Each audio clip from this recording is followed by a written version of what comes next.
আমরা আমাদের নিজেদের অজান্তেই কিন্তু এরকম অনেক জিনিস অপ্রয়োজনীয় মনে করে ফেলে দিয়ে থাকি। তবে বন্ধুরা, এই জিনিসগুলো যদি আমরা রেখে দিই আর একটু বুদ্ধি করে ব্যবহার করতে পারি, তাহলে কিন্তু এগুলো আমাদের প্রত্যেক দিনের কাজকে অনেকটাই সহজ করে দেবে। সংসারেরও বেশ কিছু সাশ্রয় হয়ে যাবে, তার সঙ্গে কিন্তু আমাদের এই কঠিন কাজগুলো হয়ে যাবে অনেকটাই সহজ।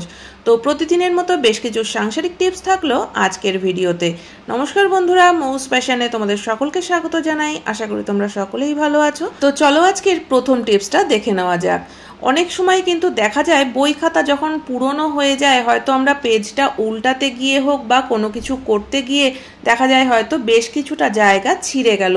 তো সেই জায়গাটাকে ঠিক করার সময় কিন্তু আমরা এরকম সেলো টেপেরই ব্যবহার করে থাকি।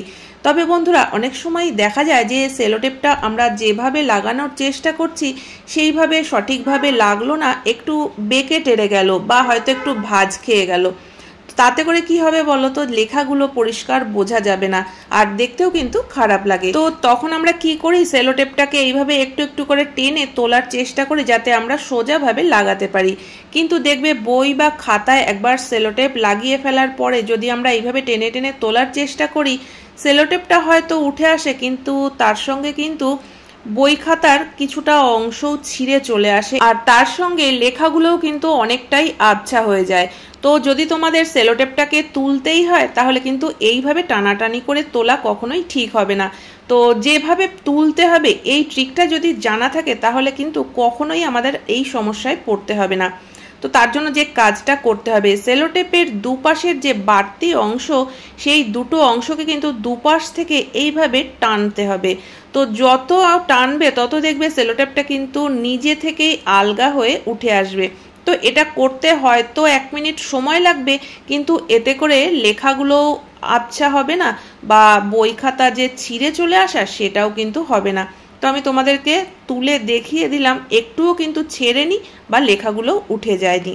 টিপসটা কেমন লাগলো অবশ্যই কমেন্ট করে জানিও। চলে যাচ্ছি পরবর্তী টিপসে। বর্ষাকালে জামা কাপড় শুকানো নিয়ে কিন্তু খুবই সমস্যায় পড়তে হয়, আর জামা কাপড়গুলো যদি ঠিকঠাক মতো না শুকায়, এই কাঁচা জামা কাপড় থেকেই একটা বাজে দুর্গন্ধ আসতে থাকে। তো এরকম পাতলা জামা কাপড় তো তবুও তাড়াতাড়ি শুকিয়ে যায়, কিন্তু এই ধরনের মোটা যে জিনিসগুলো, বিছানার চাদর হোক বা জিন্স, দেখবে এগুলো শুকাতে কিন্তু অনেকটাই সময় লেগে যায়। 2 দিনের আগে কিন্তু কোনোভাবেও চাদর ভালোভাবে শুকায় না। তবে বন্ধুরা, যদি আমরা এই ছোট্ট ট্রিকটা ফলো করতে পারি, তাহলে কিন্তু ভারী চাদরগুলো যতটা সময় লাগে শুকাতে, তার থেকে অনেক কম সময়ে শুকিয়ে দিতে পারবো আমরা। আর তার জন্য যে জিনিসটা প্রয়োজন সেটা কিন্তু আমাদের প্রত্যেকের ঘরেই রয়েছে। নিয়ে নিতে হবে 3-4টে হ্যাঙ্গার। তো এখানে আমি 2টো হ্যাঙ্গার দিয়েই তোমাদেরকে দেখাচ্ছি। যখনই আমরা কোনো ভারী চাদর এরকম মেলবো, তার আগেই কিন্তু দড়িতে আগে 3-4টে হ্যাঙ্গার এইভাবে দিয়ে নিতে হবে। আর তার উপর থেকে আমরা যদি চাদরটাকে মেলি, তাহলে কিন্তু দেখবে যে দুটো পার্টের মাঝখানে একটা বেশ গ্যাপ তৈরি হবে। আর এতে করে কি হবে বলো তো, এর মধ্যে হাওয়া বাতাসটা ভালোভাবে পাস করতে পারবে। তো সেই কারণে কিন্তু চাদরটা তাড়াতাড়ি শুকাবে। তো হ্যাঙ্গারটাকে কিভাবে রাখতে হবে দড়িতে, সেটা কিন্তু একটু ভালোভাবে দেখে নাও। তো এই টিপসটা যদি আমরা ফলো করতে পারি, তাহলে কিন্তু আমাদের কাজ অনেকটাই সহজ হয়ে যাবে। চলে যাচ্ছি পরবর্তী টিপসে। বন্ধুরা, আমাদের জামা কাপড় যখন একটু কোথাও সেলাই খুলে যায় বা বোতাম লাগাতে হয়, তখন কিন্তু আমরা ঘরেই নিজেরাই এই ছোটোখাটো কাজগুলো করে নিই। আর তার জন্য আমাদের ঘরে সুতো তো রাখতেই হয়। তো যে বক্সটার মধ্যে আমরা নানা ধরনের সুতো রাখি, বের করার সময় দেখবে যে একটা আর একটা সুতোর সঙ্গে এমনভাবে জড়িয়ে থাকে যে সেই সুতো খোলাটাও একটা সমস্যা, বা অনেকটা সুতো হয়তো কেটে বাদও দিয়ে দিতে হয়। তো প্রত্যেক দিনের এই সমস্যার সমাধান হিসাবে কিন্তু আমরা এই কাজটা করে নিতে পারি। এতে করে কিন্তু আর কখনোই আমাদের এই ঝামেলায় পড়তে হবে না। তো প্রথমে প্রত্যেকটা সুতোকেই কিন্তু ভালোভাবে পেঁচিয়ে নিতে হবে।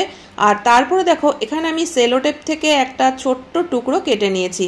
তো যেখানে সুতোর একদম লাস্ট পার্টটা রয়েছে, সেখানে যদি এই সেলো টেপের ছোট্ট টুকরোটা দিয়ে আমরা আটকে নিই, তাহলে কিন্তু কখনোই আর একটা সুতোর সঙ্গে জড়িয়ে যেতে পারবে না। আর আমাদের সুতোর বক্সটাও কিন্তু একদম পরিষ্কার পরিচ্ছন্ন থাকবে।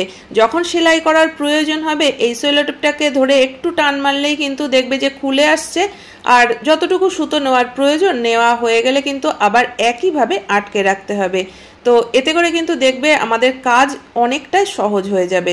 টিপসটা কেমন লাগলো অবশ্যই কমেন্ট করে জানিও। চলে যাচ্ছি এর পরবর্তী টিপসে। বন্ধুরা, আমাদের প্রত্যেকের বাড়িতেই কিন্তু এই ধরনের ফাঁকা চালের বস্তা দুটো একটা নিশ্চয়ই থাকে, যেগুলো হয়তো কোনো কাজেই ব্যবহার করা হয় না। আমরা কিন্তু একসময় এগুলোকে ফেলে দিই, কারণ এগুলো যদি শুধু শুধু ঘরে রেখে দেওয়া হয় দেখা যাবে যে এর মধ্যে আরশোলা হয়ে যায় বা নোংরা হয়ে থাকে জায়গাটা। তবে যদি আমরা একটু বুদ্ধি খাটিয়ে এই জিনিসটাকে ব্যবহার করতে পারি তাহলে কিন্তু দেখবে এই ফেলে দেওয়া চালের বস্তাটাও খুবই কাজের জিনিস।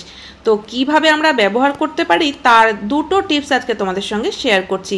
আর তোমরাও কিন্তু অবশ্যই কমেন্ট করে জানিও যে তোমাদের ঘরে যদি এরকম ফাঁকা চালের বস্তা থাকে সেটা তোমরা কি করো বা কিভাবে ব্যবহার করো। তো প্রথম যে টিপসটা তোমাদের সঙ্গে শেয়ার করছি তার জন্য দেখো চালের বস্তাটাকে কিন্তু এইভাবে উল্টো করে নিতে হবে। আর এবার মাথার দিকের যে অংশটা সেটাকে আমি ফোল্ড করে ভিতরের দিকে এইভাবে করে দিয়ে দিচ্ছি। আর এবার কি করতে হবে দেখো, বস্তাটার কিন্তু ঠিক মাঝ বরাবর এরকম একটা কাঁচি দিয়ে গোল করে কিছুটা অংশ কেটে নিতে হবে।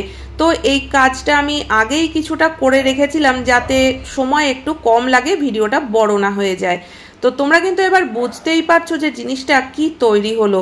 এটা কিন্তু দারুণ একটা বাজারের ব্যাগ তৈরি হয়ে গেল। আর এই ব্যাগ কেনার জন্য আলাদা করে কোনো পয়সাও খরচা করতে হলো না। তোমরা কিন্তু চাইলে ভিতরের দিক থেকে একটা সেলাই দিয়ে নিতে পারো, তবে আমি এখানে সেলাই না করেই তোমাদেরকে দেখাচ্ছি। এইভাবেও কিন্তু এটা ব্যাগ হিসাবে ব্যবহার করা যেতে পারে। আশা করি টিপসটা তোমাদের ভালো লেগেছে। চলে যাচ্ছি এর পরবর্তী টিপসে। আমরা কিন্তু অনেক সময় রান্না বান্না করতে করতে কিছু কিছু বাসন মেজে ফেলি আর কিচেন স্ল্যাবের উপরে এইভাবে উবুর দিয়ে দিই যাতে জলটা ঝরে যায়। তো যখন বাসনগুলো শুকনো হয়ে যায়, জল ঝরে যায়, তখন বাসনগুলো তোলার পরে দেখা যায় স্ল্যাবটা একদম জল জল হয়ে রয়েছে। তখন কিন্তু সেই জায়গাটা আবার আমাদের একবার দুবার অন্তত মুছতেই হয় ভালো করে শুকনো করার জন্য। তবে এই ছোট্ট টিপসটা যদি আমাদের জানা থাকে তাহলে কিন্তু প্রত্যেক দিনের কাজ অনেকটাই সহজ হয়ে যাবে, মোছামুছির ঝামেলা বেশ কিছুটা কমে যাবে। তো এখানেও কিন্তু আমি সেই চালের বস্তাই নিয়ে নিয়েছি আর মাঝখান থেকে আমি এরকম একটা ফোল্ড করে দিলাম। তোমরা চাইলে কিন্তু চালের বস্তার মাঝখান থেকে কেটে একটা টুকরো বেরও করে নিতে পারো। আর নিয়ে নিয়েছি একটা পুরনো বালিশের কভার। তো এবার বালিশের কভারের মধ্যে আমি এই চালের বস্তাটাকে দিয়ে দিচ্ছি। তো এবার যে জিনিসটা আমরা তৈরি করলাম এই জিনিসটা কিন্তু আমরা কিচেনে কোনো একটা জায়গায় ভাঁজ করে রেখে দিতে পারি। যখনই কিচেন স্ল্যাবের উপরে এরকমভাবে বাসনগুলোকে আমরা উবুর করব তার আগে কিন্তু এটা পেতে নিতে হবে। তারপরে যদি আমরা এই ভিজে বাসনগুলো এর উপরে রাখি তাহলে যে জলটা পড়বে সেটা কিন্তু কখনোই স্ল্যাব অবধি পৌঁছাতে পারবে না, কারণ এর ভিতরে যেহেতু আমরা চালের বস্তাটা দিয়েছি আর যেহেতু চালের বস্তাটা প্লাস্টিকের, তো সেই কারণে কিন্তু এই জলটা কিচেন স্ল্যাব অবধি যাবে না, চালের বস্তাটার মধ্যেই আটকে যাবে। তো বাসন শুকিয়ে গেলে তারপরে কিন্তু বাসনগুলোকে তুলে নিয়ে তোমরা এই ভেজা জিনিসটাকে একটু কোথাও মেলে দিতে পারো, জিনিসটাও শুকনো হয়ে যাবে আর মোছামুছির ঝামেলা কিন্তু অনেকটাই কমে যাবে। তো আশা করি বন্ধুরা আজকের প্রত্যেকটা টিপসই তোমাদের কাজে লাগবে। কোন টিপসটা সব থেকে বেশি ভালো লেগেছে অবশ্যই কমেন্ট করে জানিও। ভালো লাগলে চ্যানেলটিকে সাবস্ক্রাইব করে পাশে থাকা বেল আইকনটা অবশ্যই প্রেস করে দিও যাতে নতুন ভিডিও আপলোড করলে নোটিফিকেশন সবার আগে তোমাদের কাছে পৌঁছে যায়। তাহলে আজকের মতো ভিডিও এখানেই শেষ করছি। দেখা হচ্ছে আবার নতুন ভিডিওতে। পুরো ভিডিও দেখার জন্য সকলকে অসংখ্য ধন্যবাদ।